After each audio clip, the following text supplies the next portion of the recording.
ध्यानमूलं गुरुमूर्ति पूजामूलं गुरुपदम् मन्त्रमूलं गुरुर्वाक्यं मोक्षमूलं गुरुकृपा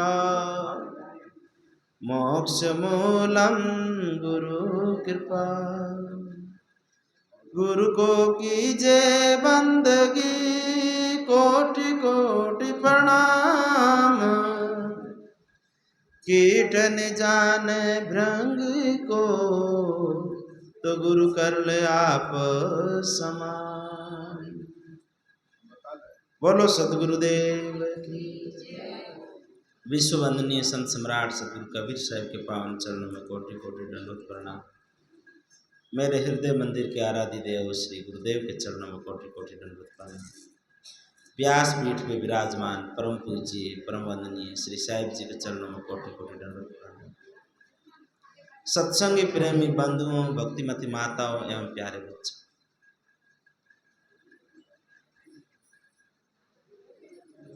सभी लोग शांति से बैठ जाए। गुरु महिमा का जो गुरुवाणी जो था वो आज जितना लाए थे उतना वितरण हो गया है। उसका सदुपयोग करना महत्व की बात है। को लेना कोई बड़ी बात नहीं है, प्राप्त करना वो तो बाप जी की आशीर्वाद है, वो बाप जी का प्रेम है, करुणा है। पर अपना उपयोग करेंगे ना, वो बहुत बड़ा कल्याण का काम है। क्या है? कल्याण का काम है। इसलिए बातें बिल्कुल नहीं। जिसको मिल गया है अमूल्य रत्न मिल गया है। क्या मिल गया है?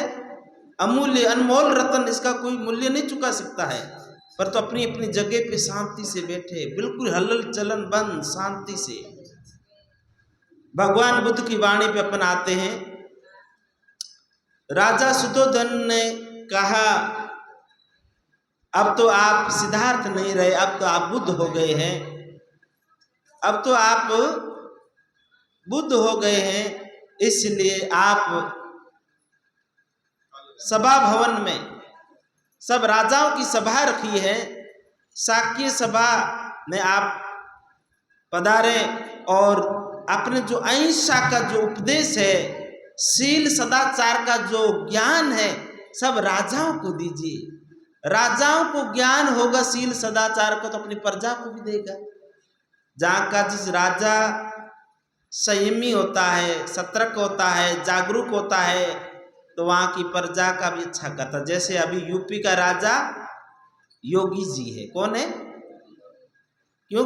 खुद जगा हुआ व्यक्ति है, तो दूसरों को भी जगाने का काम करेगा, अधर्म का नाश करेगा, धर्म की जागरण करेगा, धर्म का उदय होगा। राजा सुद्धोधन ने बुद्ध से प्रार्थना की। बुद्ध ने कहा अवश्य। सब राजाओं की सभा को बुलाया था।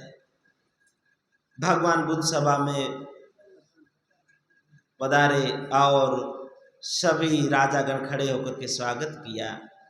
और भगवान बुद्ध ने कहा कि मेरा मार्ग वो है कि घर परिवार छोड़ के भागने की जरूरत नहीं है।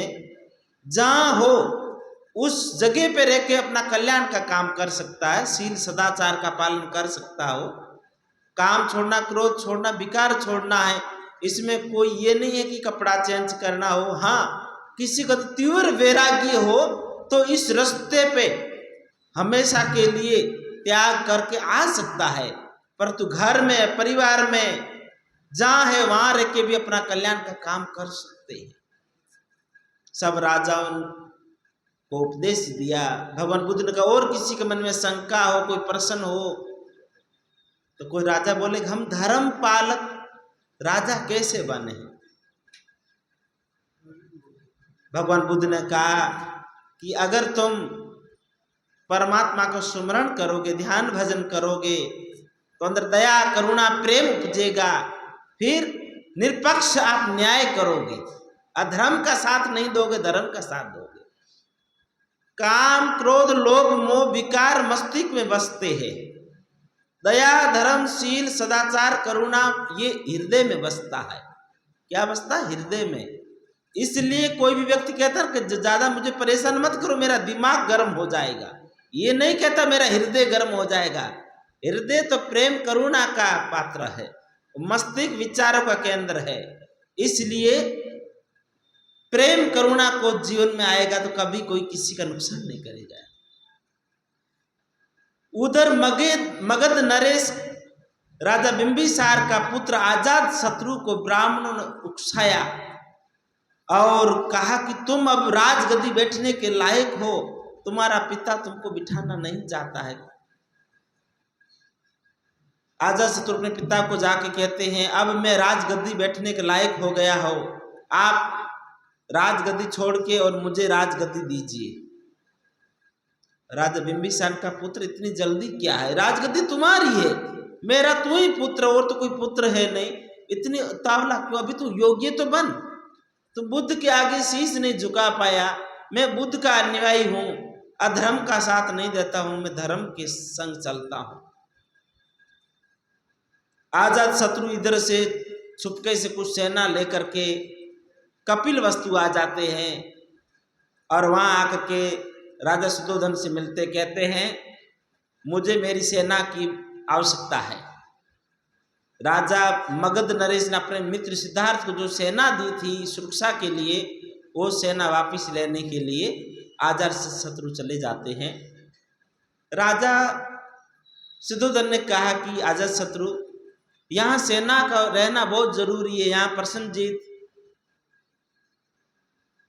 राजा उग्रोही है और वो कभी भी आक्रमण कर सकता है, इसलिए हमारी सेना बहुत कम है, आपकी सेना यहाँ रहने दीजिए। अजात शत्रु कहते, नहीं राजन, जितना बल खोया था उतना बल मिल चुका है वापिस, अब मेरी सेना को लेके जाऊंगा। देवदत्त कहता है, महाराज अगर आप कहो तो मैं अजात शत्रु को समझा बुझा करके सेना को यहाँ रखवा सकता हूं। महाराज शुद्धोधन का कोई बात देवदत्त तुम देख लो।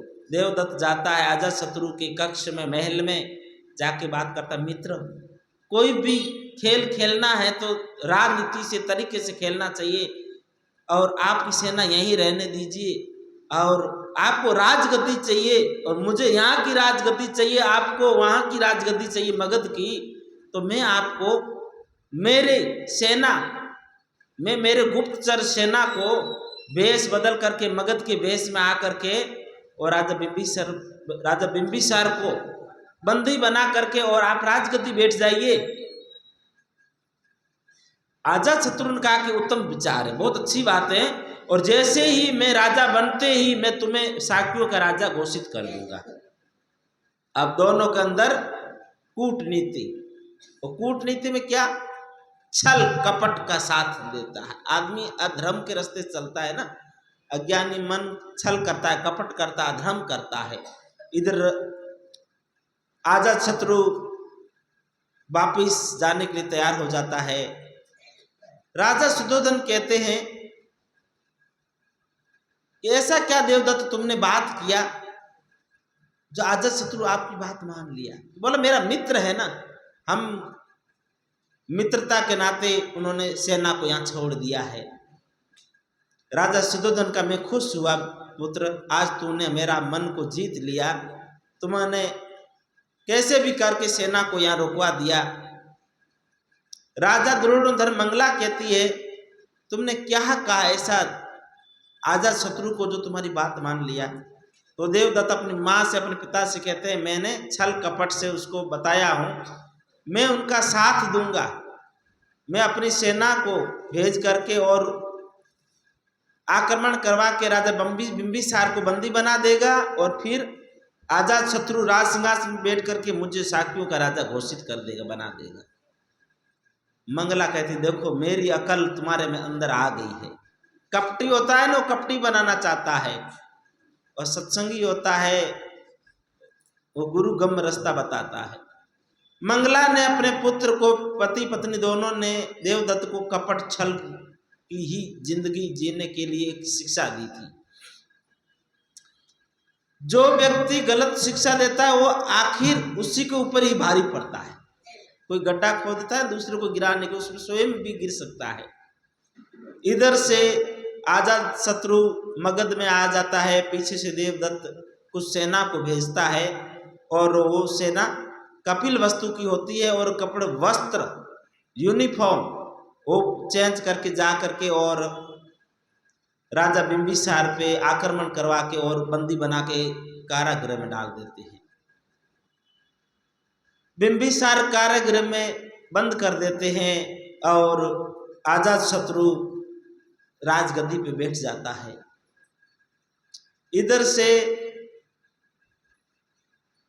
कपिल वस्तु के राजकुमार मेराम, नंद, आनंद वो सब भगवान बुद्ध की वाणी को सुना और प्रभावित हुए और कहा कि बुद्ध ने रास्ता चुना है, वो कल्याणकारी है और हमको उनकी शरण में जाना चाहिए।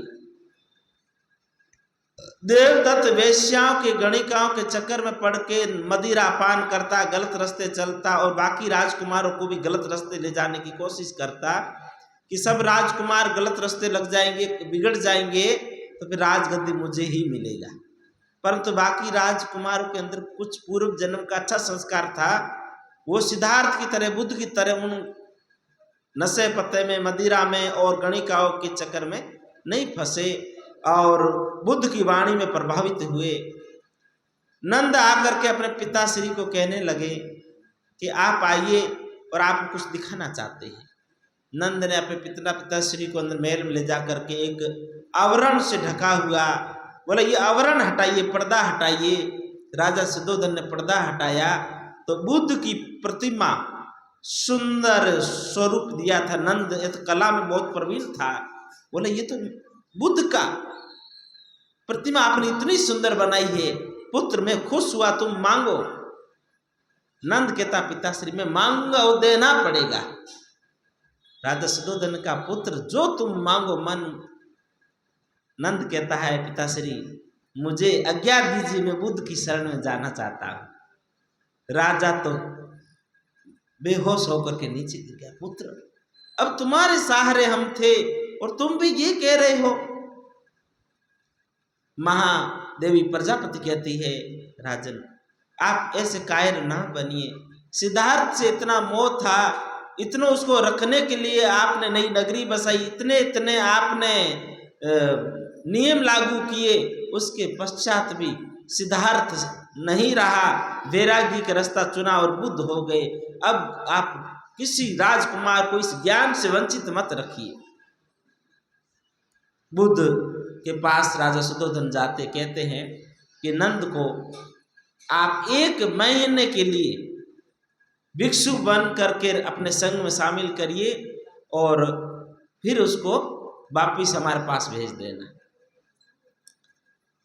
बुद्ध कहते हैं ये रास्ता ऐसा, इस रास्ते में जो चल पड़ता है वो वापिस आने का नाम तो नहीं लेता है।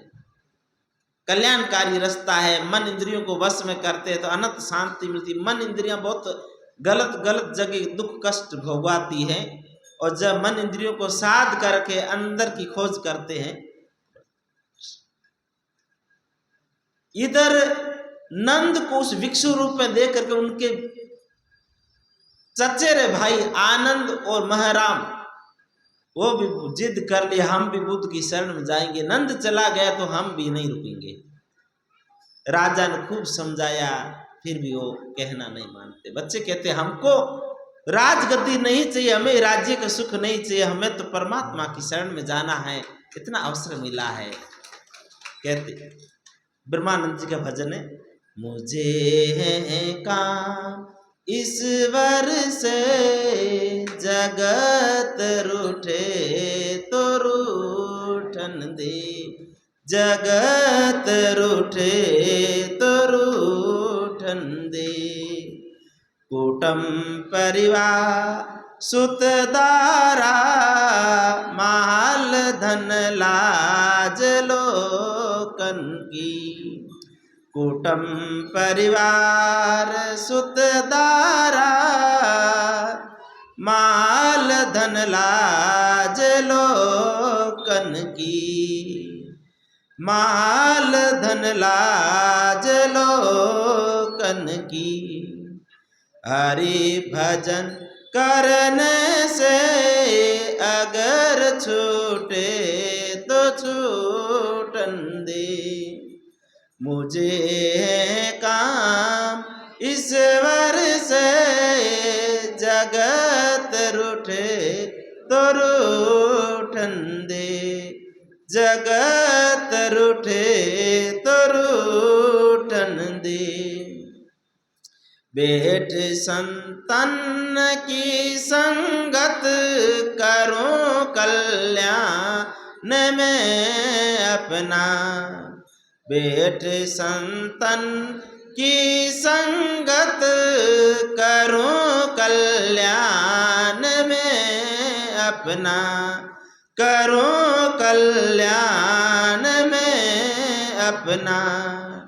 लोग दुनिया भोगों में मौज लूटे तो लूटन दे, लोग दुनिया भोगों में मौज लूटे तो लूटन दे।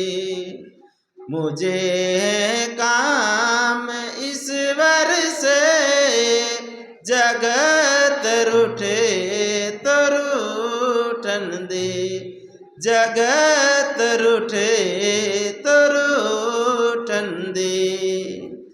प्रभु के बद्या धरने की लगी मेरे दिल लगन, प्रभु के ध्यान धरने की लगी दिल में लगन मेरे, लगी दिल में लगन मेरे।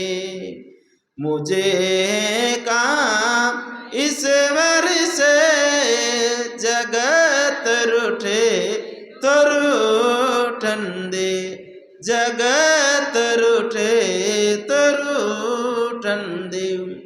प्रभु के ध्यान धरने की लगी दिल में लगन मेरे, लगी दिल में लगन मेरे। प्रीत संसार विषयों से अगर छूटे तो छूटन दे, प्रीत संसार विषयों से अगर छूटे तो छूटन दे। मुझे काम ईश्वर से, जगत रूठे तो रूठन दे, जगत रूठे तो रूठन दे। धरी सिर पाप की मटकी मेरे गुरुदेव ने झटकी, धरी सिर पाप की मटकी मेरे गुरुदेव ने झटकी। वह ब्रह्मानंद ने पटकी, वह ब्रह्मानंद ने पटकी। अगर फूटे तो फूटन दे, अगर फूटे तो फूटन दे। मुझे काम ईश्वर से, जगत रूठे तो रूठन दे, जगत रूठे तो रूठन दे। बोलो सदगुरुदेव। देवी प्रजापति कहती है, पुत्र राजा रूठ जाएगा, नाराज हो जाएगा, नंद भी चला गया, अब तुम चले जाओगे। तो महाराम और आनंद कहते हैं, कुटुंब परिवार सुतदारा माल धन लाज लोकन की, हरि का भगवान की शरण में जाने छूटे तो छूटने दे, मुझे कोई जरूरत नहीं है। ब्रह्मानंद की तरह ही कहने लगे। आनंद और महाराम उसका बड़ा ज्येष्ठ भाई और शरण में आ गए, भिक्षु हो गए। वहां से राजा सुधोधन से बुद्ध ने आज्ञा ली तो राहुल आकर के चरणों में गिरा, पिताश्री मुझे अपनी शरण में लीजिए। 7 वर्ष का पुत्र राहुल आकर के शरण में कहते मैं साथ में चलूंगा, मैं भिक्षु का जीवन जीऊंगा। देखो पूर्व जन्म का संस्कार होता है, तो बचपन ध्रुव जी, पेला जी जैसे वैरागी जागृत होता है। 7 वर्ष का सिद्धार्थ का पुत्र राहुल अब बुद्ध की शरण में शामिल होता है। भगवान बुद्ध ने कहा कि किसी भी कम उम्र के बच्चे को हमारे संघ में शामिल करने से पहले माता पिता की अनुमति लेनी पड़ती है, अनुमति लेनी पड़ती है। और 18 वर्ष से ऊपर हो जाता है फिर माता पिता की अनुमति नहीं, फिर उसके अंदर वैराग्य जागृत होता है, तो परमात्मा की खोज में निकलता है, तो उसको वो जा सकता है, वैराग्य की जीवन धार कर सकता है। परंतु तुम्हारे पिता मैं हूं और तुम्हारी माँ से मैं पूछ लेता हूं, यशोधरा से पूछ लेते हैं। बुद्ध, यशोधरा कहती है आपके रास्ते पे चलता है तो मुझे बड़ी खुशी होगी, अन्यथा तलवार पकड़ेगा, खून बहाएगा, युद्धों में लड़ेगा, इससे अच्छा है आपके धर्म के कल्याण के रास्ते पे चलेगा, मुझे खुशी। माँ आज्ञा देती है और बुद्ध अपनी शरण में ले लेते हैं। प्रथम बुद्ध का जो कम उम्र का शिष्य है वो राहुल भिक्षु बन जाता है। और राजा शुद्धोधन से कहते हैं कि अभी इनको 5 शीलों का पालन का ज्ञान दिया जाएगा और शील समाधि का ज्ञान इनको परिपक्व अवस्था होने पे दिया जाएगा। और वहां से प्रस्थान करते हैं, वहां से भ्रमण करते हुए जेतवन की ओर चल पड़ते हैं। इधर आजाद शत्रु ने राजा बिंबिसार को कारागृह में डाल दिया था और गुप्तचर कुछ छुप करके राजा बिंबिसार से मिले और कहा कि हम सेना आपके साथ में और आक्रमण करके और हम आजाद शत्रु को जबरदस्ती राजगद्दी पे बैठे उसको हटाना चाहते हैं। राजा बिंबिसार ने कहा नहीं, मैं बुद्ध का अनुयायी हूं और अब युद्ध करोगे तो कुछ सैनिक मारे जाएंगे, घर अनाथ होंगे, बच्चे अनाथ हो जाएंगे, इसलिए अब युद्ध नहीं चाहिए। मुझे तो कारागृह में बैठ के बुद्ध के रास्ते पे चलना, कल्याण का काम करना है। किस गुप्तचर ने आके कहा महाराज ब्राह्मणों ने आजाद शत्रु को ज्यादा उकसा दिया, कहा कि अभी कारागृह में है और राजा बिंबिसार को जनता चाहती है और सेना चाहती है, इसलिए कहीं कारागृह से छूट गए तो आक्रमण करके और आपको राजगद्दी से हटा सकते हैं। आजाद शत्रु का ऐसा है तो मैं न रहे बांस न बजे बांसुरी, मैं इस कारण को मिटा देता हूं। और सैनिकों द्वारा सुना, पता चला कि आज ही रात में राजा बिंबिसार को कारागृह में खत्म कर दिया जाएगा। और ये सूचना जाकर के किसी गुप्तचर ने कारागृह में जाकर के राजा बिंबिसार को दी। बिंबिसार ने सोचा मेरे पुत्र कुंडली में था कि वो पिता का हत्यारा बनेगा, पर मैं अब बुद्ध भिक्षु, मेरे पुत्र को पितृ हत्या से बचाना है और मैं अपना कल्याण का काम कर चुका हूँ। राजा बिंबिसार उस गुप्तचर से कहते हैं तुम्हारे पास जो कटारी मुझे दे दो। कटार उनसे ली। सैनिक ने कहा महाराज छोटी सी कटारी से आप अपनी आत्मरक्षा कैसे करोगे उनसे? बोला मैं कर लूंगा। और तुरंत राजा बिंबिसार ने सोचा कि ये मेरा पुत्र ही मुझे मारना चाहता है, पितृ हत्या का दोषी बन जाएगा और मैं कल्याण का काम कर चुका हूँ। ये अनश्वर के अंदर जो अविनाशी बैठा है वो परमात्मा, वो जानने वाला, और मुझे अपने पुत्र को पिता हत्या से बचाना है। और राजा बिंबिसार ने कटार से स्वयं अपना घात करके और परिनिर्वाण को प्राप्त हो गए। इधर से ब्राह्मणों ने राजा अजातशत्रु के अंदर बहुत सारी कूटनीति और ऐसा भरा कि ये बुद्ध रहेगा तो चारों तरफ भिक्षु बनते जा रहे हैं, शील सदाचार का रास्ता अपना रहे, हमारा धर्म को नष्ट कर देंगे। ये हवन यज्ञ और कर्म कांड को नहीं मानता, केवल ज्ञान मार्ग को मानते हैं और स्वयं की खोज करो, अपने भीतर परमात्मा, किसी को मारो मत, किसी को कष्ट मत दो, सबके अंदर परमात्मा। कबीर साहिब जैसे कहते हैं, सब घट साई मेरा, सुनी घटने कोई, बलिया रिवा घट की जागट प्रगट होए। वही बात भगवान बुद्ध कहते हैं, किसी भी जीव को कष्ट मत दो, कर्म का दंड भोगना पड़ता, बदला बनता, इसलिए कोई भी जीव को कष्ट मत दो, ये बात कहते हैं। ब्राह्मणों ने ये सब अजात शत्रु को बोल करके बोला कि कैसे भी करके इन बुद्ध की जड़ को काटना है। बोला कैसे करें? बोला मैं इनको खत्म कर दूं, जैसे राजा बिंबिसार को खत्म कर दिया। ब्राह्मणों कर अगर आप खत्म कर दोगे तो जनता नाराज हो जाएगी, पूरी जनता भगवान बुद्ध को मानती, इसलिए आप न करो, कोई दूसरे कोई उपाय से ही इनको आप परास्त करो कि लोगों में इसकी छवि कम हो, मान सम्मान कम हो और अपने आप बुद्ध चले जाएंगे। कहा क्या करे? ब्राह्मणों ने कहा कि आचार्य दंड सोनक दंड है और वो बड़े विद्वान, उनके सामने इनके प्रश्न उत्तर होगा और प्रश्न उत्तर में अगर हार जाएंगे तो फिर अपने आप बुद्ध की छवि कम हो जाएगी। वो 4 वेद 6 शास्त्र 18 पुराण का ज्ञान है उसके पास, संस्कृत के विद्वान है आचार्य स्वर्ण, उनको बुला करके उनके सामने बुद्ध को भी बुलावे और आचार्य स्वर्ण को बुला करके एक सभा, धर्म सभा हो जिसमें जनता के सामने स्वर्ण अपने ज्ञान से भगवान बुद्ध को हरा देगा और फिर देखना कैसे बुद्ध की छवि कम हो जाएगी, मान सम्मान कम हो जाएगा, बुद्ध चले जाएंगे। पर ये नहीं जानते बुद्ध की स्थिति अलग है, वो तो परमहंस की दशा में है।